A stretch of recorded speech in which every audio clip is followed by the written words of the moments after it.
बिस्मिल्लाहिर्रहमानिर्रहीम। तो web engineering के आज दूसरे लेक्चर में हम एचटीएमएल की बेसिक कोडिंग स्टार्ट करेंगे। लेकिन कोडिंग स्टार्ट करने से पहले मैं आपको बता दूं कि आप यहाँ पे ना एक फ़ोल्डर क्रिएट कर लें, जैसे मैंने यहाँ पे किया हुआ है कोर्स लेक्चर के नाम से।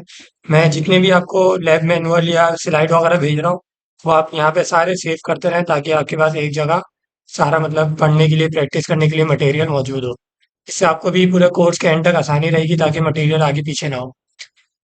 चलिए अब कोडिंग स्टार्ट करने के लिए मैं आपको यहाँ बता दूं कि आप सबसे पहले वीएस कोड खोल लें। अच्छा, यहाँ पे आप सबसे पहले जब वीएस कोड में आएंगे तो यहाँ पे आपके पास दो तरीके होते हैं जिस फोल्डर के अंदर आपको काम करना होता है। पहला तरीका तो ये होता है, जैसे सबसे पहले यहाँ पे मैं एक फोल्डर बना लेता हूँ। जैसे यहाँ पे मैंने लिख दिया वेब कोर्स कोडिंग। यहाँ मैंने फोल्डर का नाम बना लिया है। हम जितने भी प्रोग्राम बनाएंगे, जितनी भी फाइलें बनाएंगे, वो इसके अंदर है। तो एक तरीका ये है कि आप इस फोल्डर के अंदर जाएं। यहाँ पे जैसे ही राइट क्लिक करेंगे, यहाँ पे आपके पास एक ऑप्शन आएगा कि इसको ओपन विद कोड के साथ खोलें, यानी वीएस कोड के अंदर इस फोल्डर को खोलें। अब जैसे इसके ऊपर क्लिक करेंगे, आपका ये वाला फोल्डर डायरेक्ट ही वीएस कोड के अंदर ओपन हो जाएगा। आप देख सकते हैं मेरे पास ये वाला फोल्डर ओपन हो गया है, वेब कोर्स वाला, इसके अंदर। और अगर दूसरा तरीका, बहुत सौ के पास इंस्टॉल करते वक्त एक ऑप्शन होता है जिसको टिक लगाना जरूरी होता है, वरना ये वाला ऑप्शन आपके पास शो नहीं होगा। अगर ये वाला ऑप्शन शो नहीं हो रहा है तो दूसरा तरीका ये है कि आप डायरेक्ट वीएस कोड ओपन करें और वीएस कोड में फाइल में जाएं और यहाँ पे जाके ओपन फोल्डर करें। यहाँ पे आप देख सकते हैं फाइल में ओपन फोल्डर आ रहा है। ओपन फोल्डर में जाके मैंने जो फोल्डर यहाँ पे क्रिएट किया था, ये रहा वेब कोर्स कोडिंग, इस पे क्लिक करके इसको सिलेक्ट फोल्डर कर दें तो ये वाला फोल्डर आपके पास यहाँ पे ओपन हो गया। अब ये फोल्डर ओपन हो गया है। अब सबसे पहला काम जो हमें करना है वो करना है कि हमें इस फोल्डर के अंदर एचटीएमएल की फाइल बनानी है। तो उसका तरीका ये है कि आप यहाँ पर आएंगे, यहाँ पे ऑप्शन आ रहा है न्यू फाइल का। तो यहाँ हम सबसे पहले न्यू फाइल बना देते हैं। जैसे मैं यहाँ फाइल का नाम लिख देता हूँ बेसिक एचटीएमएल। अच्छा, आपको इसकी एक्सटेंशन रखनी होगी डॉट एचटीएमएल। ये डॉट से पहले आप कुछ भी लिख रहे हैं, ये वाला जो पोर्शन है आपका, ये आप कुछ भी नाम लिख दें, इससे फर्क नहीं पड़ता। लेकिन जो डॉट के बाद ये है ना, डॉट एचटीएमएल, ये लिखना जरूरी है। क्योंकि इसके जरिए ही जो आपका वीएस कोड है, इसको पता चलेगा कि इस फाइल के अंदर एचटीएमएल की कोडिंग होने जा रही है। अगर आप इसकी जगह कुछ और लिखेंगे तो वो उसको सपोर्ट नहीं करेगा और कोडिंग नहीं होगी आपकी, एरर आएगा। तो अब ये लिखने के बाद आप इसको एंटर दबा दें तो आपका ये खुद ब खुद एक फाइल बन गई है। अच्छा, इस वीएस कोड पे कोडिंग करने का एक फायदा ये होता है कि ये आपको बहुत सारी ऑटोमेटिक चीजें परफॉर्म करके दे देता है। जैसे कि आप सबसे पहले जब आपने फोल्डर बनाया है तो यहाँ पे आपको सिंपल लिखना है एचटीएमएल। जैसे एचटीएमएल लिखेंगे, यहाँ पे आपको सेकंड ऑप्शन आ रहा है एचटीएमएल5। इस पे जाके आप इंटर दबा दें। अब ये जैसे मैंने इंटर दबाया, अब ये देख रहे हैं खुद ब खुद ये बहुत सारी चीजें हमारे पास आ गई है। अब ये एक एक करके मैं आपको समझा देता हूँ ये क्या है। अच्छा, ये जो आपका पहला ऑप्शन आ रहा है डॉक टैब एचटीएमएल, ये हमारा जो होता है एचटीएमएल की पूरी डॉक्यूमेंटेशन को डिस्क्राइब कर रहा होता है। अगर आप ये वाला, ये ऑटोमेटिक बेसिकली होता है कि ना, जो भी आप कोडिंग कर रहे होंगे ना, वो खुद ब खुद कोड उसको समझ रहा होगा कि आप ये उसकी एचटीएमएल की कोडिंग कर रहे हैं। अच्छा, उसके बाद ये आपके कुछ लिंक वगैरह होते हैं, इन सबको छेड़ने की जरूरत नहीं, कुछ भी नहीं करना आपको। अच्छा, यहाँ पे जो बेसिक आपको चीजें समझनी है ना, वो ये वाले एलिमेंट समझने हैं। जो मैं एलिमेंट बोल रहा हूँ, एलिमेंट असल में एचटीएमएल के अंदर पूरा काम एलिमेंट्स के ऊपर हो रहा होता है। तो पहला एलिमेंट जो हमारे पास इसके अंदर यूज होता है वो है हेड का। ये आप देख रहे हैं हेड का एलिमेंट है हमारे पास। अच्छा, एक और चीज आप याद रखें, एचटीएमएल के अंदर कोई भी हमारा एलिमेंट होता है वो ओपन भी होता है और उसको क्लोज भी करना होता है।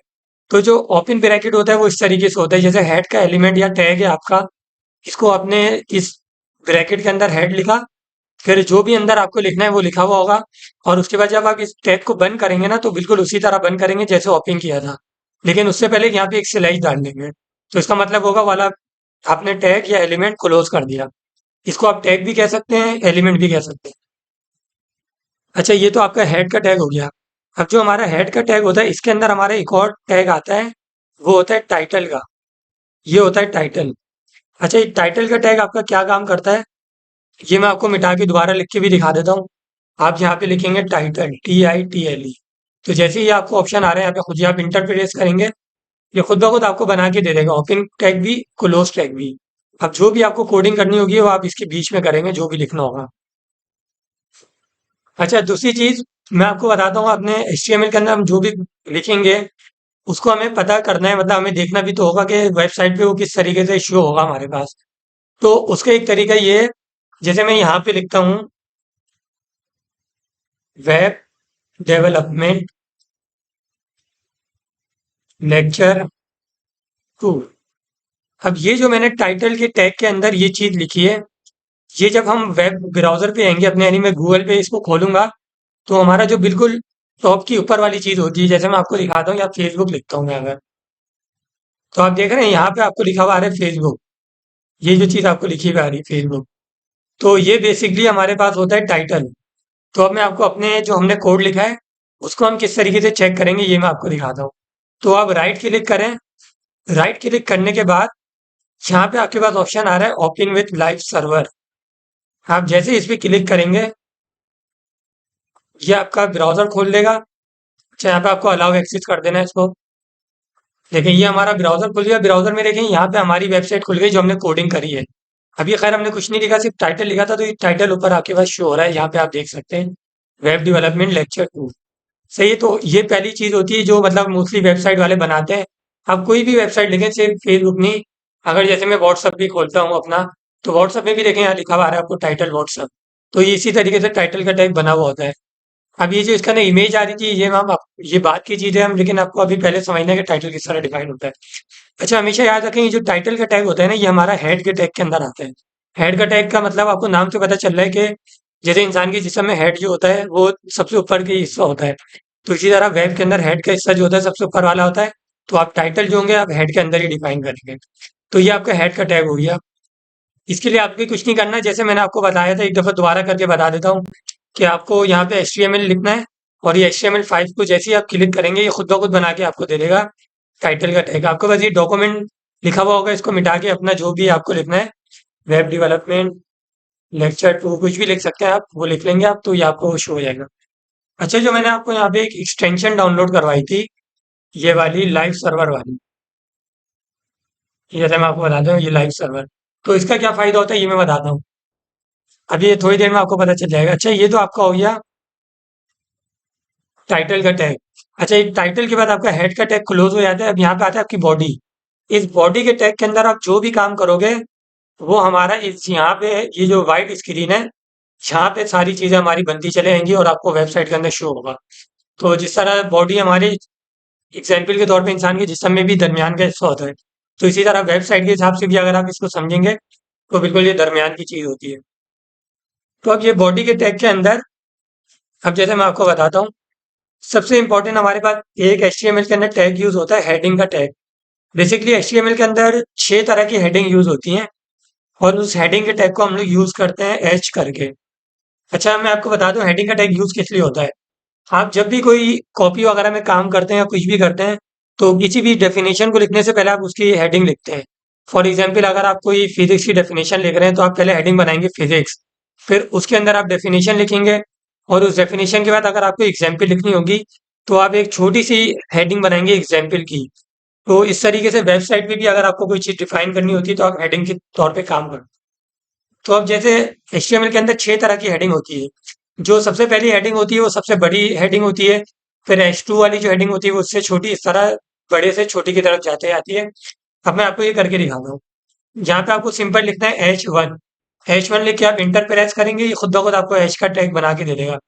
अब यहाँ पे मैं लिखता हूँ दिस इज लार्ज हेडिंग 1। अब जैसे ही मैंने लिखा, इसको आप सेव करते जाएंगे कंट्रोल S दबा के। कंट्रोल S करेंगे तो आपका प्रोग्राम सेव होता जाएगा खुद ब खुद। अब जैसे मैं यहाँ पर आऊंगा ब्राउजर में, आप देखेंगे जो ये मैंने हेडिंग डाली ये भी यहाँ पे शो हो जाएगी। देखें, अब यहाँ पे मैंने कुछ नहीं करा, खुद ब खुद ये शो हो गई। अब जैसे प्रोग्राम सेव करेंगे खुद ही होगा। अच्छा, अब मैं आपको वो बताता हूँ जो मैंने एक्सटेंशन का आपको बताया था क्या कर गए। अब देखिए, बार बार मैं जो भी चीजें लिखता जा रहा हूँ वो मेरी वेबसाइट पे बनते जा रही है, लेकिन आपको बार बार यहाँ से नीचे से खोलना पड़ रहा है ब्राउजर। तो इससे आसान तरीका ये कि आप इसको यहाँ से कट करें, और यहाँ पे आप लाइव राइट क्लिक करेंगे, तो यहाँ पे आपको ऑप्शन आ रहा है शो प्रीव्यू का। अब जैसे ही इसको क्लिक करेंगे जो आपका ब्राउजर है वो VS कोड के अंदर ही साइड में ओपन हो जाएगा। ये देखिए, ये देखिए ये साइड में ओपन हो गया, यहाँ पे हम कोडिंग करेंगे और ये साथ में जो जो चीजें लिखते रहेंगे वो चेंज होता जाएगा। अब हम जल्दी जल्दी बाकी हेडिंग इसके अंदर कवर कर लेते हैं। ये तो आपकी सबसे लार्ज हेडिंग हो गई, इसको H1 से शो कर दें। अब दूसरी हेडिंग होगी H2। H2 लिख के आप लिखेंगे तो दिस इज सेकेंड हेडिंग। अब आप देख सकते हैं मैं जैसे ही मैंने यहाँ लिखा यहाँ पे भी शो हो गया, यानी ब्राउजर पे इस तरीके से शो होगा। तो इसका मतलब है ये पहली हेडिंग से थोड़ी छोटी है। इसी तरीके से H3, this is third heading.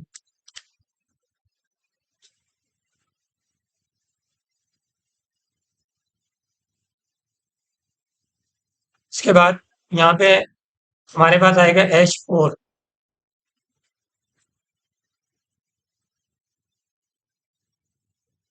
ये हमारी हो गई फोर्थ हेडिंग। फिर आती है H5, पांचवी हेडिंग।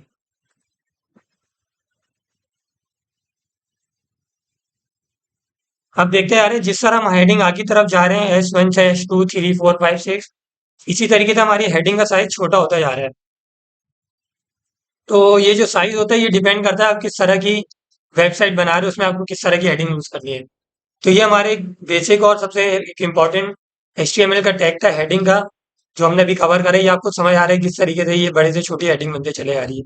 अच्छा ये सारा काम आप बॉडी के टैग के अंदर ही कर रहे हैं, क्योंकि ये बॉडी के अंदर जो है ये सारी चीजें आपकी वेबसाइट के यहाँ पे शो होगी।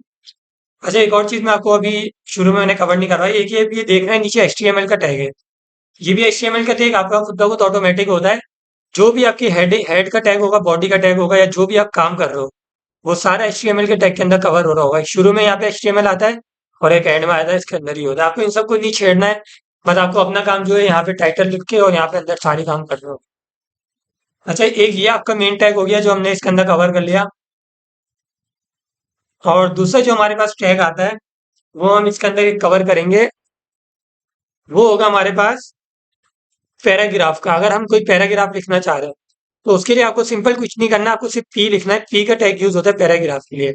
अब मैं पैराग्राफ जैसे लिखता हूँ, I am Fayaz Hasan, this is my YouTube channel, I practice web development. तो आप ये देख सकते हैं जिस तरह हम लोग अपनी बुक वगैरह के अंदर पैराग्राफ लिख रहे होते हैं, उसी तरीके से बिल्कुल हमारा यहाँ पे एक पैराग्राफ की फॉर्म के अंदर ये लिखता चला जाएगा बिल्कुल। जिस तरीके से आप आगे आगे इसको लिखते जाएंगे, तो ये हमारा दूसरा बेसिक टैग था पैराग्राफ का। तो ये दो हमने इसके अंदर बेसिक टैग कंप्लीट कर लिए, बल्कि तीन हमने कवर कर लिए। टाइटल का टैग कवर हो गया हमारा, और दूसरा हमारा हो गया हेडिंग का, और तीसरा हमारा हो गया पैराग्राफ का। अच्छा पैराग्राफ के बाद एक और एक टैग होता है हमारा। अगर जैसे हमें कोई वर्ड है जिसको हमें ना थोड़ा वो करना है डार्क, कि हमें पता चले कि ये थोड़ा इंपॉर्टेंट है। डार्क का हम हमेशा किसी चीज को बोल्ड इसी वक्त करते हैं। असल में डार्क को ना हेड प्रोग्रामिंग की लैंग्वेज के अंदर बोल्ड का वर्ड यूज हो रहा होता है HTML के टैग में। वो इसीलिए यूज होता है कि अगर कोई इंपॉर्टेंट चीज है तो उसको शो करने के लिए। जैसे मेरा नाम इसके अंदर आ रहा है अयाज हसन, अगर मैं चाह रहा हूँ कि ये बोल्ड हो जाए तो आपको कुछ नहीं करना है, इस नाम से पहले आना है, यहाँ पे बी लिखना है, बी। बी का टैग यूज होगा, आप बी दबाएंगे तो इंटर करेंगे तो यहाँ पे आपका बी का टैग बन गया। आपको यहाँ से सिंपल अयाज हसन को कट करना है Ctrl+X दबा के, और यहाँ पे इसके बीच में पेस्ट कर देना है। यहाँ पे आपको इसको पेस्ट कर देना है। अब देखेंगे आप जैसे ही मैंने इसके अंदर डाला है इसको, मेरा नाम जो है वो सिर्फ थोड़ा डार्क हो गया है, बाकी चीजें हमारी जो है वो बिल्कुल नॉर्मल फॉन्ट के अंदर है, जो नॉर्मल होता है। तो इस तरीके से हमारा बोल्ड का टेक्स्ट भी कवर हो गया। इसको आप बस पैराग्राफ के अंदर भी लिख सकते हो, बाकी आप इसको अलग से भी इस तरीके से यहाँ पे यूज कर सकते हैं हम लोग। तो इस लेक्चर के अंदर बस इतना ही हमें कवर करना था। इंशाल्लाह नेक्स्ट लेक्चर से हम लोग मजीद इसके टैग्स हैं उसको कवर करेंगे। अगर आपको इन टैग्स के अंदर कोई भी मुश्किल आ रही है, कुछ समझना है मजीद है, तो आप लेक्चर के अंदर ही कमेंट कर दें, या फिर जो हमारा व्हाट्सअप का ग्रुप है उसके अंदर भी आप कमेंट कर सकते हैं। और अगर कोई ऐसा बंदा वीडियो देख रहे हैं जो लेक्चर वगैरह उसको चाहिए, जैसे फर्स्ट लेक्चर की PPT हो गई, या सेकंड लेक्चर का मैं मैनुअल वगैरह अपलोड करूंगा, तो अगर उस बंदे को उसके लिए चाहिए प्रैक्टिस के लिए, तो वो मुझे कमेंट कर दें, इंशाल्लाह मैं उसको भी इस ग्रुप में ऐड कर दूंगा। Thank you.